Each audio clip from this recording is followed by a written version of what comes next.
Assalamualaikum warahmatullahi wabarakatuh.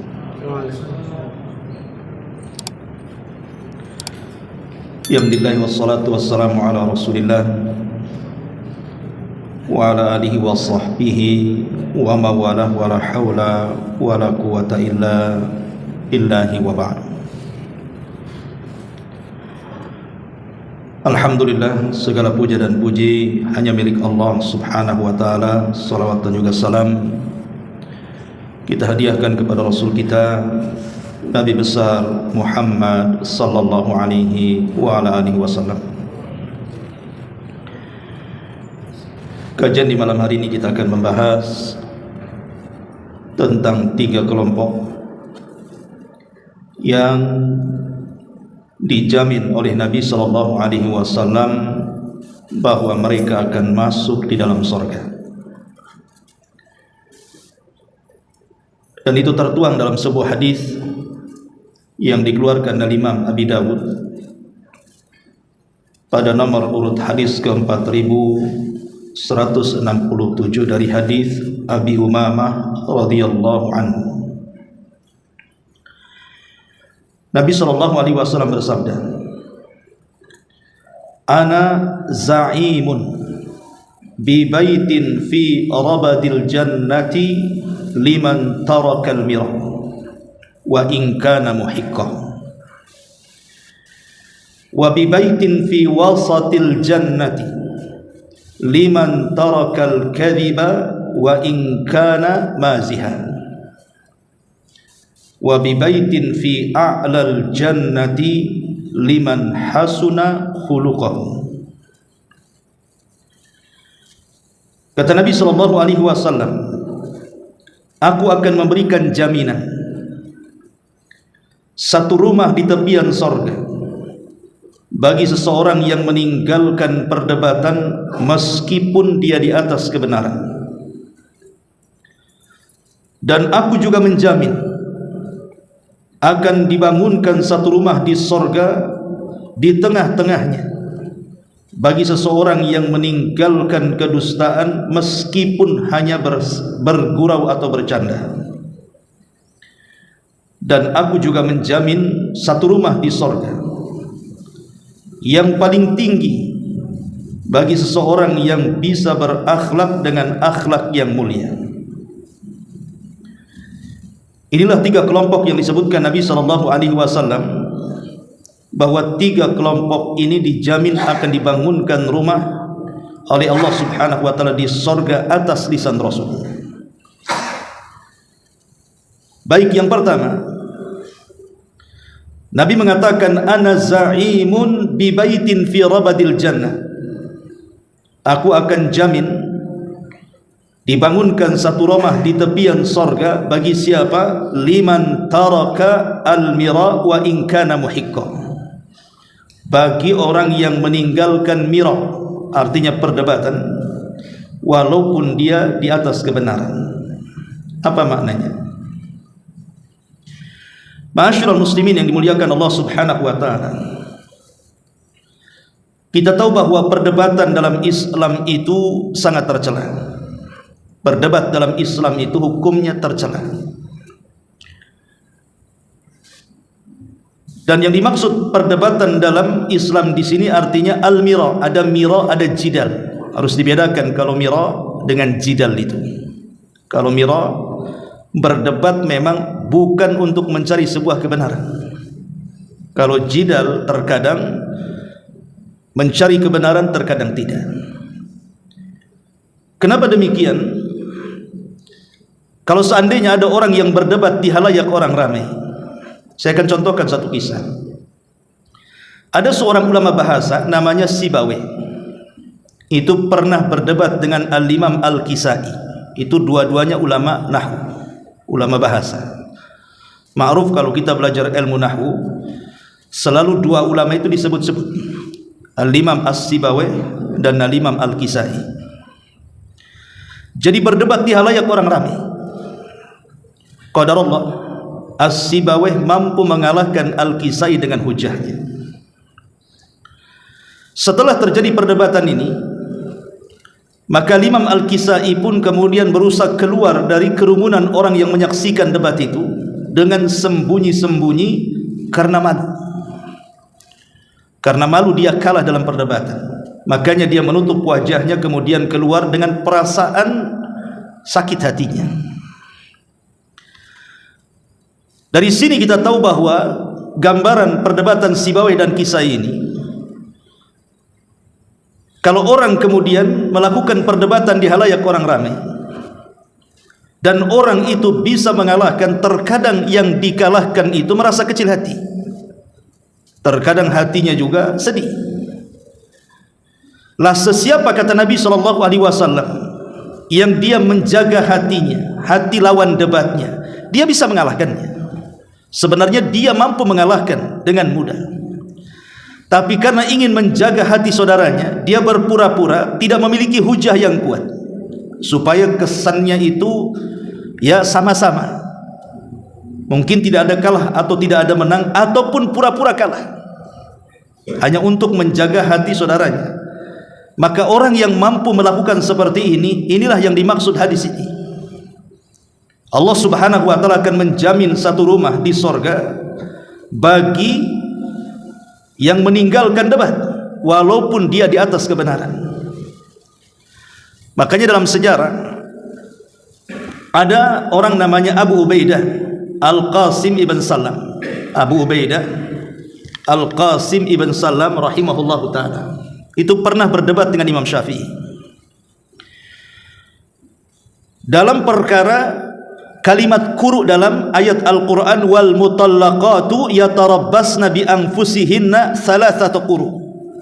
Jadi ada kalimat quru dalam Quran, maknanya, dan wanita-wanita yang diceraikan oleh suaminya, wanita-wanita yang diceraikan oleh suaminya, maka masa tunggunya atau masa iddahnya itu 3 quru. Apa maksud 3 quru di sini? Ada yang mentafsirkan quru di sini maksudnya 3 kali haid.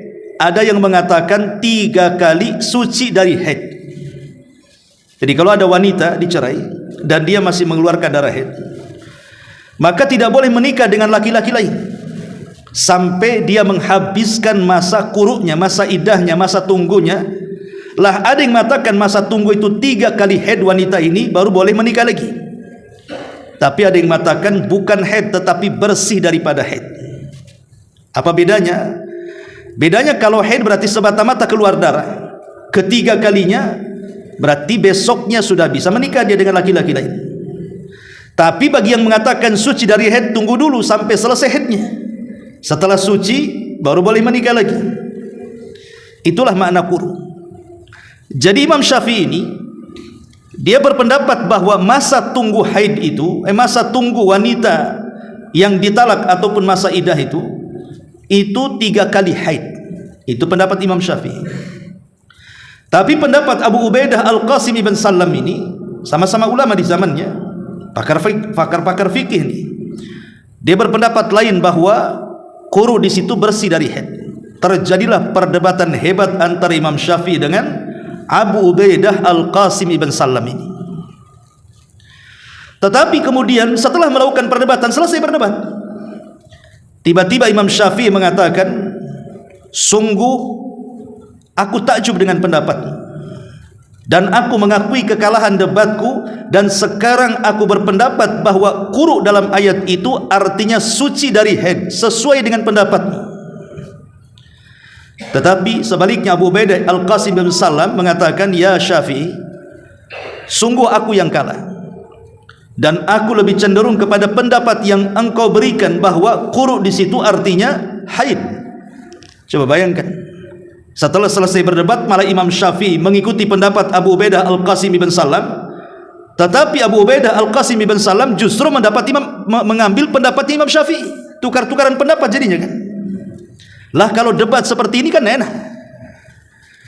Makanya para ulama salaf dulu, kalau mereka ingin berdebat itu, maka selalunya mereka melaksanakan 2 rakaat sunnah, berwudu, kemudian melakukan 2 rakaat sunnah wudu, kemudian berdoa kepada Allah. Apa doa para ulama dulu? Mereka berdoa kepada Allah Subhanahu wa ta'ala. Kalau hendak berdebat itu, mereka menghendaki bahwa yang menang itu lawan debatnya. Mereka meminta kepada Allah agar yang menang itu lawan debatnya supaya dapat faedah. Sebab kalau seandainya yang menang kita yang mendebat, kita nggak dapat faedah, nggak dapat ilmu. Itulah yang diprinsipkan oleh Imam Syafi'i rahimahullahu ta'ala, bahwa kalau dia hendak berdebat, dia meminta kepada Allah, kebenaran itu ada pada lisan lawan debatnya. Kalau ini akhlak ada pada diri kita, tidak mungkin perdebatan itu melahirkan permusuhan dan kedengkian. Karena perdebatan itu melahirkan kebencian dan juga kedengkian, bahkan permusuhan itu, karena masing-masing mempertahankan ego dan kebenarannya menurut dia, walaupun sudah kalah, jelas-jelas kalah, karena dia tidak menghendaki kebenaran, makanya dia tidak mengakui kebenaran yang ada pada orang lain. Bahkan yang lebih parah lagi, kalau habis berdebat kemudian lawan debatnya tidak menerima pendapatnya, apa kata dia? Dasar kamu tidak mau kebenaran gitu. Lah kok bisa dia mengatakan seperti itu? Kamu tidak mau kebenaran, buktinya kau menolak pendapatmu katanya. Itu memaksakan pendapat dia dikonsumsi orang namanya kan. Tidak boleh dalam berdebat seperti itu. Bahkan kalau seandainya ada kemenangan dalam perdebatan, dia bangga. Tuh kan apa kata saya? Yang benar itu saya katanya. Bukan itu tujuan berdebat itu. Tujuan berdebat adalah masing-masing mencari kebenaran, bukan pembenaran. Ma'asyiral muslimin yang dimuliakan Allah Subhanahu wa taala, karena dampak debat ini banyak. Pertama, bahwa debat ini yurisul adawata wal baghdha, bisa mewarisi permusuhan, bahkan bisa mewarisi kedengkian. Bahkan terkadang orang yang berdebat ini kalau dia kalah mengucapkan kalimat-kalimat yang tidak layak diucapkan. Makanya hindari perdebatan. Karena sekarang ini musim medsos, terkadang seseorang berdebat di kolom komentar atau antar grup dan begitu seterusnya. Ketika kemudian saling serang, ada orang-orang yang mengucapkan kalimat-kalimat yang menunjukkan dia bukan sedang mencari hidayah atau kebenaran, justru sedang melecehkan dan menghina orang lawan debatnya. Dan itu paling banyak. Dan ini bahaya kalau sudah seperti ini kan, akhirnya melahirkan permusuhan dan juga kebencian. Yang kedua, debat ini menyebabkan haramnya ilmu. Satu hari dari Yunus dia mengatakan, telah dikirim kepadaku sebuah surat dari Maimun ibn Mihran. Isi suratnya, iyyaka wal khusumata wal jidal. Hati-hati engkau, hindari perdebatan dan hindari jidal. Kenapa? Wala tujadilna aliman wala jahilan. Jangan kau berdebat baik melawan orang yang alim ataupun orang jahil. Kenapa demikian? Ammal alim fa innahu yahzan anka ilmu wala yubali ma sanata. Wa ammal jahil fa innahu yahshan bi sadrika wala yuti'u. Karena kalau lawan debatmu seorang alim, boleh jadi kemudian engkau bisa mengalahkannya, maka sama saja engkau sudah membuat sedih hatinya, sudah merusak hatinya, dan dia tidak peduli apa yang kau lakukan. Tetapi orang jahil pasti dia akan mengeyel dan tidak akan mengikuti apapun yang kau katakan. Makanya kata Imam Syafi'i, aku tidak pernah kalah kalau berdebat dengan orang alim, tapi aku kalah kalau berdebat dengan orang jahil. Karena orang jahil itu ngeyelan. Debat sama orang jahil itu ngeyel, nggak dapat kebenaran. Makanya Imam Syafi'i mengatakan, aku tidak pernah berdebat dengan siapapun kecuali aku menang katanya. Kecuali melawan orang jahil aku kalah katanya. Makanya dari sini ma'asyiral muslimin yang dimuliakan Allah Azza wa Jalla, hindari perdebatan, terutama dalam masalah-masalah khilafiyah. Masalah-masalah khilafiyah yang masing-masing ulama ada pendapat di situ. Contoh namanya kunut subuh nih. Ada orang berdebat kunut subuh itu sampai sengitnya saling sesat menyesatkan gara-gara masalah kunut. Padahal kunut subuh sendiri masalah khilaf ulama ini. Itu kan sumbernya gara-gara masalah hadis. Ada tambahan dalam hadis itu, Nabi SAW kunut sampai dia meninggal. Sebagian para ulama mengatakan bahwa tambahan ini lemah, sebagian orang mengatakan tambahan ini sahih. Imam Syafi'i mengatakan sahih tambahannya, Imam Ahmad mengatakan tidak sahih tambahannya. Bagi yang mensahihkan tambahan hadis ini berarti disyariatkan kunut, bagi yang melemahkan berarti kunut itu bid'ah. Tapi kan sama-sama punya hujah di sini. Kalau masalah khilafiyah kemudian diperdebatkan sampai sesat menyesatkan, bid'ah membid'ahkan, ini tidak paham adab perdebatan. Jadi hindari perkara-perkara. Kalau memang kita ini berdebat, kemudian lawan debat kita ini nampaknya ngeyelan, ataupun dia tidak hendak mencari kebenaran, tinggalkan saja. Karena asal memang meninggalkan perdebatan itu disyariatkan sebagaimana hadis ini. Ma'asyiral muslimin yang dimuliakan Allah Azza wa Jalla, termasuk juga jidal ini sababun li raf'il barakati wa dhihabil khairi. Perdebatan ini menyebabkan terangkatnya berkah dan kebaikan. Dulu di zaman Nabi SAW didatangi malaikat Jibril ketika bulan Ramadan. Kemudian Rasul diberitahu tentang tanggal Lailatul Qadar. Rasul senang karena dikasih tahu tanggal Lailatul Qadarnya, tanggal sekian. Berarti kalau sudah diketahui tanggal sekian, berarti tidak perlu lagi capek-capek mencari Lailatul Qadar kan, karena sudah ada tanggalnya. Tetapi setelah Rasul SAW keluar rumah ingin memberitahu para sahabatnya tentang tanggal Lailatul Qadar itu, tiba-tiba di jalan ada dua sahabat yang berdebat sampai mengangkat suaranya. Maka Nabi SAW akhirnya sibuk melerai dua orang ini. Lama sekali Rasul kemudian mendamaikan dua orang ini sampai betul-betul damai. Setelah meleraikan dua orang yang berdebat ini, Rasul lupa. Kemudian pulang ke rumah, padahal tujuannya dia keluar rumah itu ingin memberitahu tanggal Lailatul Qadar. Tapi karena sibuk kemudian melerai dua orang yang berdebat, dia lupa memberitahu, langsung pulang. Sampai di rumah dia tidak ingat lagi tanggal berapa itu. Lihat bagaimana gara-gara perdebatan ini akhirnya hilang berkah kan. Terpaksa akhirnya kita harus mencari Lailatul Qadar dengan susah payah di 10 malam terakhir itu, karena tidak tahu Lailatul Qadar tanggal berapa jadinya kan. Entah tanggal 21, 23, 25, 27, 29, kita tidak tahu yang satu pun. Makanya Aisyah radhiyallahu anha ketika ditanya tentang Lailatul Qadar, Aisyah mengatakan Lailatul Qadar itu sama dengan Ismul A'zam dalam Asmaul Husna, nama Allah yang agung. Dalam nama-nama Allah yang 99 nama itu, tidak tahu mana yang satu, sehingga kita harus mencarinya. Begitu juga malam Lailatul Qadar tanggalnya berapa, tidak ada yang tahu kecuali harus mencarinya. Tapi Rasul sudah mengatakan carilah di 10 akhir Ramadan. Tapi lihat gara-gara perdebatan dua orang ini akhirnya berkah hilang. Coba kalau seandainya tidak ada orang yang berdebat, kemudian Rasul memberitahu umatnya, kan kita tidak lelah-lelah. Pasti pamannya pada tanggal 27 semua serentak tanggal 27 pasti orang itu menghidupkan malam. Inilah gara-gara debat diangkatlah kebaikan. Nah, itu pengaruh daripada jidal. Kemudian juga jidal adalah sababul halak, dia sebab kehancuran. Nabi SAW mengatakan, "Dzaruni ma taraktukum fa innama halaka man kana qablakum bi kathrati su'alihim wa ikhtilafihim ala anbiya'ihim." Sudah, lakukan saja apa yang kutinggalkan kepada kalian, kata Nabi. Karena hancurnya umat sebelum kalian, terlampau banyak pertanyaan mereka dan perselisihan mereka terhadap nabi-nabi mereka. Lihat Bani Israel ketika berdebat dengan Nabi Musa soal sapi betina. Ketika ada orang yang meninggal dunia dan orang itu pejabat besar di tengah-tengah Bani Israel, kemudian yang membunuh ini menyembunyikan pembunuhannya dan menuduh kabilah yang lain membunuhnya, sehingga hampir terjadi perang gara-gara tuduh-tuduhan membunuh. Kemudian mereka datang kepada Nabi Musa mengatakan, "Ya Musa, bisa enggak kau tunjukkan kepada kami siapa pembunuhnya?" Maka Nabi Musa berdoa kepada Allah Azza wa Jalla, kemudian Allah memerintahkan, "Kalau begitu sembelihlah seekor sapi betina. Nanti dengan itu akan teruraikan siapa pembunuhnya." Kalau sampai di sini Bani Israel langsung melakukannya, menyembelih sapi betina, selesai, langsung terungkap pembunuhnya.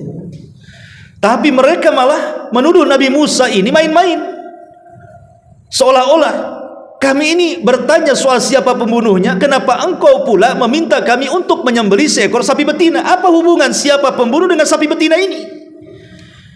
Tapi Musa alaihi salam mengatakan, apakah aku main-main dengan perintah Allah? Kemudian mereka mulai berdebat dengan Nabi Musa soal apa warnanya, berapa usianya, sudahkah di pekerjaan ataukah dia liar, dan begitu seterusnya. Setelah kemudian diberikan jawaban-jawabannya, hampir-hampir mereka tidak bisa melaksanakannya. Hampir-hampir mereka tidak bisa melaksanakannya. Dan mereka tahu konsekuensinya. Kalau mereka batalkan nih penyembelihan sapi ini, pasti akan turun azab kepada mereka. Maka mereka berusaha untuk mencari sapi betina. Rupanya ada yang punya milik anak yatim, tetapi harganya, karena sudah diberitahu malaikat dan mengatakan kepada anak yatim ini, jangan kau jual sapimu kecuali dengan seharga emas seberat sapimu. Kalau mereka mau emas seberat sapimu, kasihkan sapimu. Bingunglah cari emas seberat sapi. Tapi kalau mereka tidak melakukan, akan turun azab masalahnya. Terpaksa mereka mengumpulkan apa? Emas-emas dari kalung, gelang, anting istri-istri mereka, anak-anak gadis mereka, kemudian dikumpulkan jadi satu. Nyusahkan diri sendiri. Nah, inilah kenapa kemudian jidal ini menyebabkan kehancuran. Bahkan yang lebih daripada itu, jidal ini juga menyebabkan seseorang masuk neraka. Nabi SAW mengatakan, man talabal ilma liyujariya bihil ulama aw liyumariya bihis sufaha wa yasrifa bihi wujuhan nas ilaihi adkhalahu Allahun nar. Siapa yang mencari ilmu dalam rangka mendebat para ulama atau berjidal dengan orang-orang jahil supaya dia punya wajah di tengah-tengah manusia, punya kemuliaan di tengah-tengah manusia, kecuali Allah akan masukkan dia ke neraka. Artinya thalabul ilminya percuma, karena tujuannya bukan untuk lillah, tapi hanya untuk berdebat dan berdebat. Ma'asyiral muslimin yang dimuliakan Allah Azza wa Jalla, ini yang pertama. Kemudian yang kedua, Nabi SAW mengatakan, wa bi baitin fi wasatil jannati liman tarakal kadhiba wa in kana masiha. Dan Nabi akan menjamin satu rumah di tengah-tengah surga. Syaratnya meninggalkan dusta walaupun hanya bersendau gurau belaka. Kita lihat, kalau kita melihat ada orang yang sedang melawak gitu, para pelawak ya. Terkadang mereka supaya manusia tertawa, terkadang mereka membuat cerita-cerita lucu kan? Yang parahnya lagi, bukan hanya mengarang cerita-cerita lucu, kadang-kadang menghina lawan lawaknya, akhirnya menimbulkan decak tawa karena dianggap lucu. Ma'asyiral muslimin yang dimuliakan Allah Subhanahu wa taala, tidak boleh bercanda kalau di dalamnya ada dusta. Kalau dusta dalam candaan saja tidak boleh, apalagi bukan dalam candaan. Makanya ulama mengatakan ada beberapa tempat orang itu tidak boleh bercanda. Pertama, menakut-nakuti seorang muslim, tidak boleh bercanda. Pamannya ambil pisau, kemudian diarah-arahkan ke wajah dia, sebenarnya dia sedang bercanda, tapi karena dia sedang menakut-nakuti seorang muslim, tidak boleh bercanda dalam menakut-nakuti seorang muslim. Kenapa demikian? Karena Rasul yang mengatakan, la yahillu li muslimin an yurawwi'a musliman, tidak halal alias haram bagi seorang muslim membuat takut muslim yang lainnya, walaupun sebatas candaan. Yang kedua, tidak boleh bercanda dalam rangka melecehkan kelompok-kelompok tertentu. Tidak boleh bercanda dalam rangka melecehkan kelompok tertentu, suku tertentu, ras tertentu. Tidak boleh. Allah Subhanahu wa taala berfirman dalam surah Al-Hujurat ayat 11 itu, ya ayyuhalladzina amanu la yaskhar qaumun min qaumin asa an yakunu khairan minhum. Wahai orang-orang yang beriman, janganlah sekumpulan orang-orang di antara kalian merendahkan kumpulan yang lainnya, karena boleh jadi yang ditertawakan itu jauh lebih baik dibandingkan mereka. Tidak boleh. Karena ada orang yang kemudian melecehkan kelompok yang lainnya dengan cara apa? Dengan cara candaan. Entah mungkin menghina warna kulitnya, entah mungkin menghina dialek bahasanya, entah mungkin menghina budayanya, dan begitu seterusnya. Walaupun bercanda tidak boleh. Ini bukan tempat bercanda ya. Kemudian yang ketiga, tidak boleh canda itu isinya tuduhan ataupun fitnah terhadap orang. Tidak boleh bercanda, walaupun bercanda kalau di dalamnya ada fitnah, ada tuduhan kepada orang lain, maka sangat dilarang oleh para ulama. Ini yang ketiga. Kemudian yang keempat, jangan pula bercanda kepada orang yang tidak suka bercanda. Kan ada orang yang tidak suka bercanda kan? Ada orang itu tipenya serius saja. Jangan bercanda kepada orang yang tidak suka bercanda, bisa tersinggung dia. Kemudian juga jangan bercanda dalam perkara-perkara serius, di pengadilan, di persidangan. Tidak boleh seseorang saksi bercanda dengan hakim di situ. Ini serius, sedang memutuskan sebuah perkara. Ataupun di majelis-majelis penguasa, di majelis-majelis ilmu. Ini bukan tempat bercanda. Jadi harus dipahami bahwa jangan bercanda dalam perkara-perkara yang sedang serius. Kemudian juga tidak boleh bercanda dalam kedustaan. Syekh bin Baz pernah ditanya, saya melihat salah satu YouTube tentang seorang syekh bertanya kepada Syekh bin Baz tentang orang tua yang menceritakan sebelum tidur anaknya, di mana dalam cerita-cerita itu ada pendidikan di dalamnya. Mungkin zaman dulu itu kan ada cerita-cerita rakyat lah, semacam mungkin cerita kera dengan kura-kura gitu ya, zaman dulu itu kan memang ada pendidikan di dalamnya. Atau mencerita-cerita fiktif tapi ada pelajaran di dalamnya. Jadi Syekh bin Baz ditanya, boleh nggak orang tua bercerita dengan cerita fiktif dan di dalamnya ada pelajaran untuk anaknya? Maka Syekh bin Baz mengatakan sebaiknya tidak dilakukan. Banyak kisah-kisah yang jauh lebih baik dari itu dan tersimpan pendidikan di dalamnya, seperti kisahnya para nabi, kisahnya para ulama, kisahnya para sahabat. Kenapa harus mengambil kisah-kisah yang tidak ada kisahnya, kisah fiktif ya? Artinya kalau menceritakan saja dan ada pendidikannya dilarang, maka bercanda dalam kedustaan juga lebih dilarang lagi.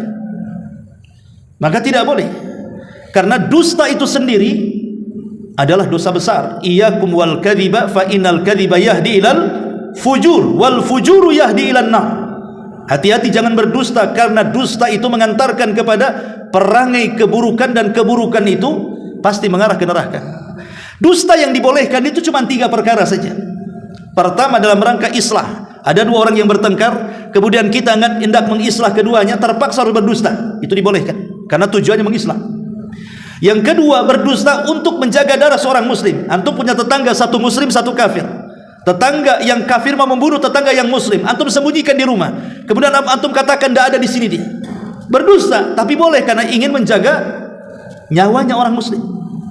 Atau berdusta dalam keluarga, suami berdusta soal makanan, bilang enak padahal tak enak. Suami bicara soal pakaian, tak bagus dibilang bagus, tidak cantik dibilang cantik, hanya untuk keharmonisan keluarga, dibolehkan. Tetapi candaan dusta-dusta yang lainnya, walaupun bercanda, tetap tidak boleh. Kenapa? Karena ada hadis Nabi mengatakan, wailun lilladzi yuhaddits fayakdzib liyudhika bihil qaum wailun lahum wa wailun lahum. Celaka seseorang yang berbicara dusta untuk membuat orang tertawa. Celaka dia dan celaka dia. Ini yang kedua. Kemudian yang ketiga, Nabi SAW mengatakan, wa bibaitin fi a'lal jannati liman hassana khuluqahu. Dan aku jamin, kata Rasul, Allah akan bangunkan satu rumah di tempat yang paling tinggi di sorga. Bagi siapa? Bagi orang-orang yang memperbaiki akhlaknya. Yang dimaksud khuluk, khuluk itu artinya akhlak yang dilatih. Kan akhlak itu ada 2 ya. Memang ada akhlak bawaan, dari kecil memang dia punya akhlak, karakternya seperti itu. Maka ini bukan akhlak, memang tabiat masuknya. Tapi yang dimaksud akhlak di sini dalam hadis ini artinya akhlak yang memang dilatih dan dibiasakan. Itu maksudnya. Jadi akhlak yang dilatih dan dibiasakan, bukan tabiat dari kecil, bukan. Akhlak yang dilatih. Seperti umpamanya orang yang biasa ngomong kasar, dilatih dia mulai meninggalkan sedikit-sedikit tuh, mulai halus, mulai santun, dibiasakan. Ya. Jadi orang-orang yang kemudian biasa menghina orang, mulai dia menghormati orang. Atau tak biasa dia mengucapkan terima kasih, akhirnya dia berusaha untuk berterima kasih. Jadi terus dilatih sama dia. Itu disebut akhlak namanya. Jadi kalimat khuluq itu artinya akhlak yang dibiasakan dan dilatih. Sebab kalau yang memang tabiat dari kecil itu bukan akhlak, dalam bahasa Arabnya apa? Khimun atau apa tuh namanya. Itu memang sudah tabiat dari kecil ya. Tapi maksudnya akhlak di sini artinya sesuatu kebiasaan baik yang dilatih akhirnya menjadi orang baik. Ma'asyiral muslimin yang dimuliakan Allah Subhanahu wa taala, kenapa kemudian Nabi sallallahu alaihi wasallam menutup dengan akhlak? Dan Allah Subhanahu wa taala membuatkan rumah paling tinggi. Kalau pertama kan di pinggiran sorga, bagi orang yang meninggalkan debat walaupun dia di atas kebenaran. Yang kedua mulai di tengah sorga, bagi orang yang meninggalkan dusta walaupun dia bercanda. Baru yang terakhir dibuatkan rumah paling tinggi di sorga bagi yang memperbaiki akhlaknya. Kenapa kemudian Rasul menutup dengan akhlak di sini? Di mana akhlak itulah yang kemudian menjadikan titik paling tinggi di sorga bagi orang-orang yang masuk dalam sorga. Karena kebanyakan orang masuk neraka itu lisannya. Kebanyakan orang masuk neraka itu karena lisan. Makanya kenapa berdebat itu amalan lisan, dusta itu amalan lisan, kemudian ditutup dengan akhlak. Sebab kalau orang tidak berakhlak, maka lisannya itu tidak akan berakhlak. Dan ketika kemudian lisannya tidak berakhlak, Rasul mengatakan kepada Mu'adz bin Jabal radhiyallahu an, "Thaqilatka umuka ya Mu'adz." Celaka engkau wahai Mu'adz. "Wa hal yakubbun nas fi nari jahannam illa hasaidu alsinatihim." Bukankah kebanyakan orang masuk ke dalam jahanam itu akibat lisan-lisan mereka? Shadaqa Rasulullah. Ya, memang sangat benar ucapan Rasul. Lihat dosa-dosa lisan itu. Dari ghibah, itu dosa lisan. Namimah, itu dosa lisan. Menghina, melaknat, itu dosa lisan. Lah, dosa-dosa lisan ini membahayakan. Membahayakan para pelakunya. Bahkan bisa menggugurkan amalan-amalan sunnah yang sudah kita kerjakan. Anggaplah Anda sholat malamnya nggak pernah tinggal, puasa sunnahnya nggak pernah tinggal, baca Qurannya nggak pernah tinggal, sedekahnya nggak pernah tinggal. Tapi kalau lisannya tidak baik, itu sholat sunnah, puasa sunnah, sedekah sunnah, baca Quran dan begitu seterusnya, itu bisa gugur, nggak dapat pahala. Mana dalilnya? Abu Hurairah radhiyallahu anhu menceritakan sebuah hadis yang dikeluarkan Imam Bukhari di dalam Adabil Mufrad. Ada seseorang bertanya kepada Nabi sallallahu alaihi wasallam, "Ya Rasulullah, inna fulanatan taqumul laila wa tasumun nahar wa tasaddaqat bi fuduli amwaliha wa taf'al walakin tu'dhi jiranaha bilisaniha." Rasul, ada seorang ibu-ibu, seorang wanita, kalau malam tidak pernah tinggal salat malam, kalau siang tidak pernah puasa, tidak pernah tinggal puasa sunnah, dan tempat-tempat yang dihajatkan untuk disedekahkan maka dia sedekahkan hartanya di situ. Dan dia pun banyak melakukan kebaikan ini dan itu. Tapi penyakitnya satu, wahai Rasul, lisannya membuat tidak aman tetangganya, selalu menyakiti tetangganya. Coba di antara kita, siapa yang rajin salat malam? Siapa di antara kalian yang rajin salat malam atau puasa sunnah? Senin Kamis lah, kalaupun tidak puasa Daud. Atau yang rajin setiap hari baca Quran, atau yang rajin bersedekah ke sana kemari kan? Tidak ada. Tapi wanita ini sempurna, solat malamnya iya, puasa sunnahnya iya, baca Qur'annya sedekahnya oke, berbuat kebaikannya banyak, tetapi penyakitnya satu, lisannya tidak bisa dijaga kepada tetangganya. Apa kata Rasul? Kata Nabi sallallahu alaihi wasallam, "La khaira fiha hiya min ahlin nar." Wanita itu tidak ada kebaikannya, kata Rasul. Bahkan wanita itu layak masuk neraka. Lalu buat apa puasanya? Buat apa solatnya? Buat apa sedekahnya? Buat apa baca Qur'annya? Kalau harus hangus gara-gara dosa lisannya. Makanya dosa lisan ini luar biasa. Di zaman Nabi SAW ada dua orang bertengkar soal nasab. Yang satu mengatakan, "Tahu nggak kamu siapa saya?" katanya. "Tahu nggak kamu siapa saya?" Dengan sombongnya dia mengatakan. Kata kawannya, "Emang siapa kamu?" Dia mengatakan, "Ana fulan, ibn fulan, ibn fulan, ibn fulan, ibn fulan." 9 kakeknya disebut dengan bangganya. Karena kakek-kakeknya itu orang-orang hebat menurut dia. Setelah dia menyebutkan, karena ingat orang Arab itu kan berbangga dengan nasab biasa. Makanya mereka itu paling hafal nama-nama kakek mereka itu, dari mulai kakek pertama, kedua, ketiga, keempat mereka hafal. Silsilah mereka itu sampai di mana mereka hafal. Kita ini nggak hafal. Kakek kedua saja kita nggak tahu siapa nama kakek kedua kita. Kita hafalnya ya orang tua sama bapaknya orang tua. Nah, kalau bapak-bapaknya orang tua, bingung tuh namanya tuh. Karena kita tidak pernah berbangga dengan nasab. Ya. Kecuali dari darah keraton gitu ya, yang ada darah-darah birunya. Tapi di Arab itu mereka berbangga dengan nasab. Sehingga kemudian saking bangganya dengan nasab, dia sebutkan 9 kakeknya ke atas, mulai dia menghina kawannya dan mengatakan amma anta fala ummalak, katanya. Adapun engkau, saya yakin tidak punya nasab sebaik aku, katanya. Dengan sombongnya dia. Maka lawannya ketika hendak menyebutkan nasab dengan malu-malunya karena kakeknya tidak sehebat kakek kawannya, ketika hendak mengatakan saya fulan ibn fulan, datang Nabi datang di situ. Kemudian Nabi SAW menghentikan, jangan kalian berdebat soal nasab. Kemudian Rasul menceritakan tentang kisah 2 orang di zaman Bani Israel yang sama-sama cerita tentang nasab. Jadi zaman Bani Israel ada 2 orang yang mengatakan, tahukah kamu siapa saya? Saya fulan bin fulan, fulan bin fulan, fulan bin fulan, sampai 9 kakinya dengan bangga disebutkan. Setelah dia menyebutkan kaki buyutnya, dia menghina kawannya dan mengatakan amma anta fala ummalaka, adapun engkau pasti engkau tidak sehebat nasabku, kata. Kemudian orang ini dengan malu-malunya menyebutkan, baik, saya fulan ibn fulan, fulan ibn fulan.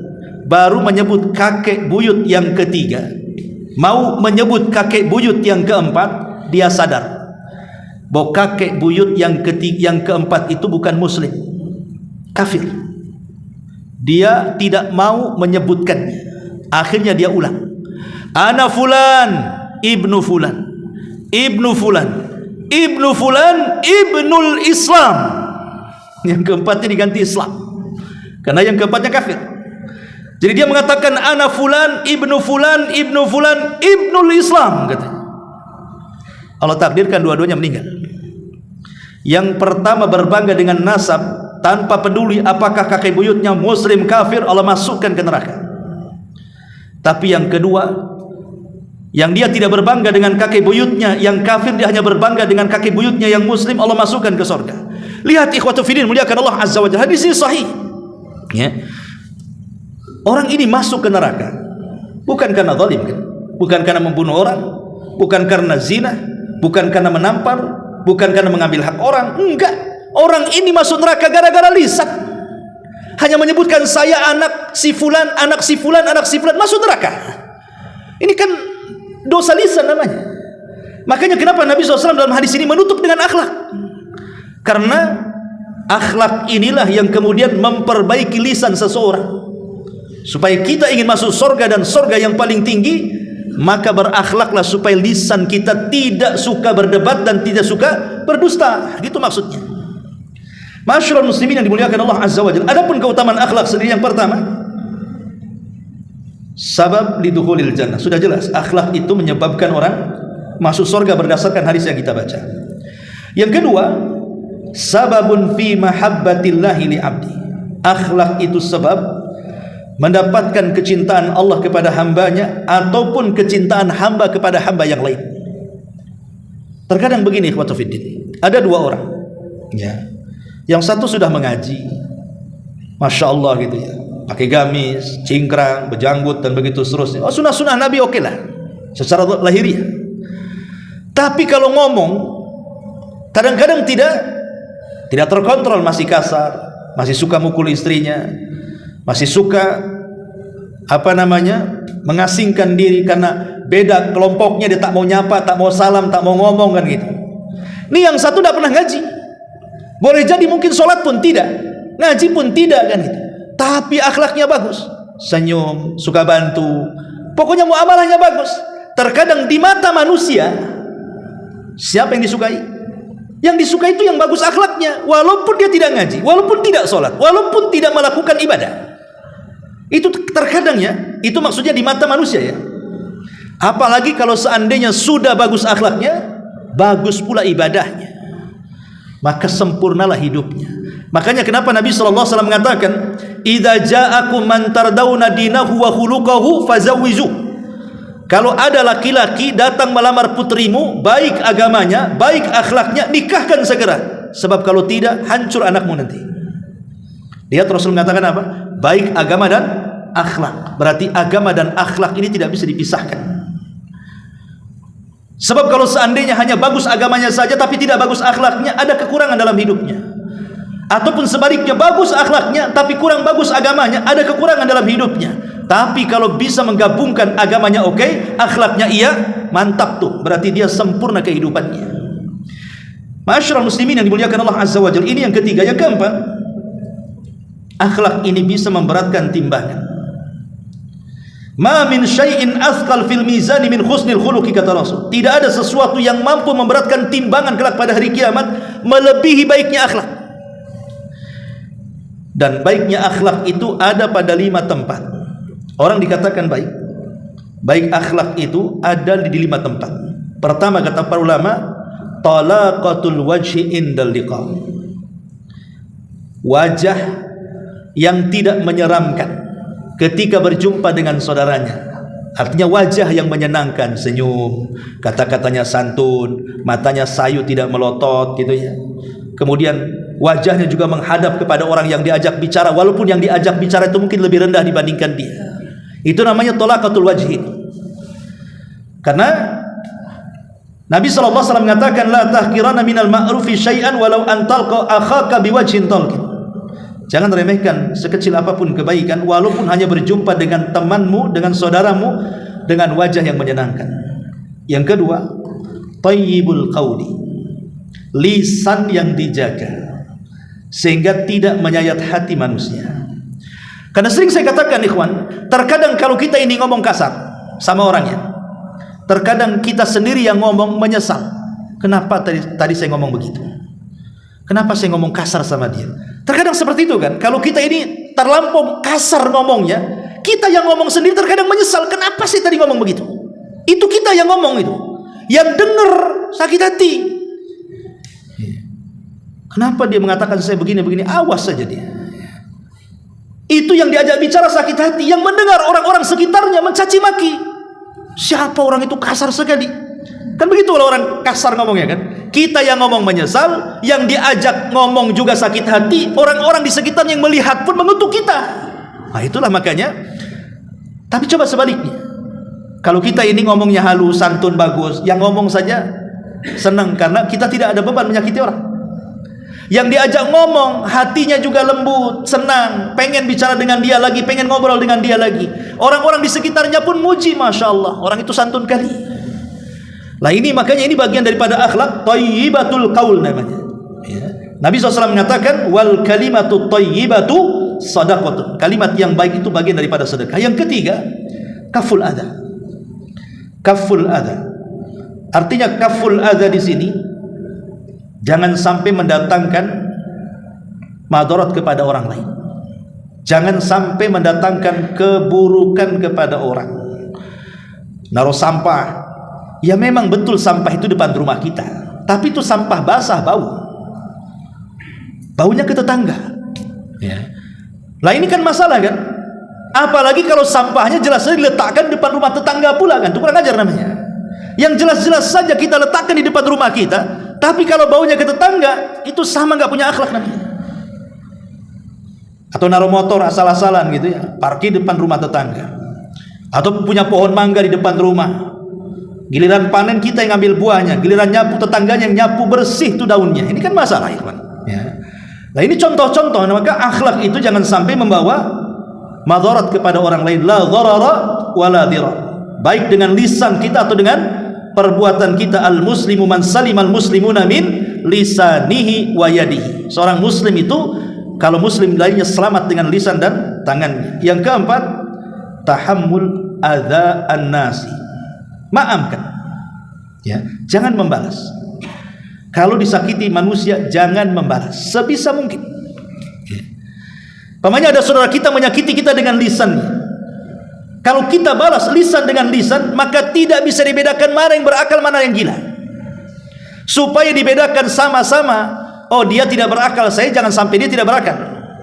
Supaya terbedakan mana yang baik mana yang buruk. Sabar, idfa billati hiya ahsan. Kalau bisa balas dengan sesuatu yang jauh lebih baik lagi. Kalau kita bisa melakukan seperti ini, berarti kita berakhlak. Makanya ada istilah para ulama, apapun yang diucapkan manusia itu jangan dipedulikan. Karena hakikatnya orang yang sedang marah dengan ucapan yang kasar kepada kita, dalam hatinya ada bara api yang sedang diluapkan. Kalau seandainya kemudian kita ikut marah dan mengatakan yang sama, itu sama dengan memindahkan bara api saudaranya ke dalam hati kita. Sama-sama marah, sama-sama menyala akhirnya kan. Nah, ini jadi masalah jadinya. Makanya kenapa Al-Quran mengatakan wa jazaa'us sayyi'ati sayyi'atun mithluha. Kalaupun harus kita balas kejahatan orang itu, maka balaslah sesuai dengan kejahatannya saja, jangan lebih. Ada orang ingin membalas kejahatan dengan kejahatan yang lebih dibandingkan kejahatan dia kepada kita. Yang sering saya contohkan, kalau seandainya ada orang yang mencaci maki kita, anggap saja dia mengatakan kepada kita, oh dasar bangsat, maka kita boleh membalas dengan membalik kata-kata, kau yang bangsat, titik sampai di sini. Karena dia ngomong begitu. Ya. Jangan pula kita tambah. Ya. Oh dasar bangsat, dasar anjing, dasar babi. Ah, ini menambah namanya. Ya. Tidak boleh kita menambah cacian orang. Kalau dia menyebutkan satu kata, kita balik kata-kata itu yang dibolehkan, kalaupun harus membalas. Karena Allah yang mengatakan wa jazaa'us sayyi'ati sayyi'atun mithluha, kan itu. Balasan orang yang berbuat jahat itu dengan kejahatan yang sama, tidak boleh lebih. Kalau lebih itu namanya berarti kita lebih jahat dibandingkan dia.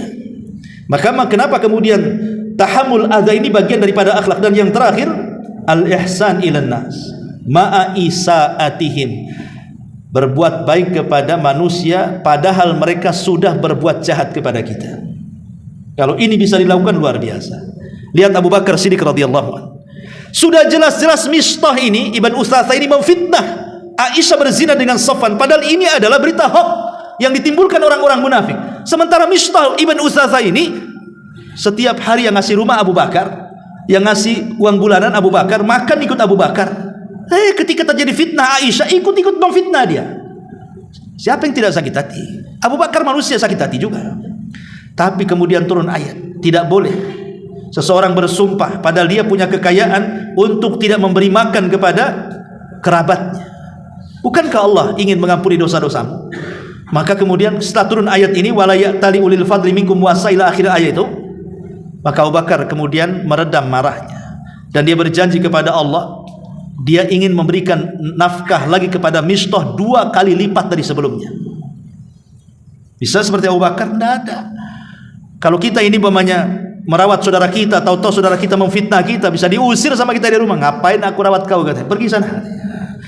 Nah, kalau kita bisa berbuat baik kepada orang yang berbuat jahat kepada kita, ini bagian daripada akhlak yang mulia. Inilah 5 yang disebut dengan akhlak oleh para ulama.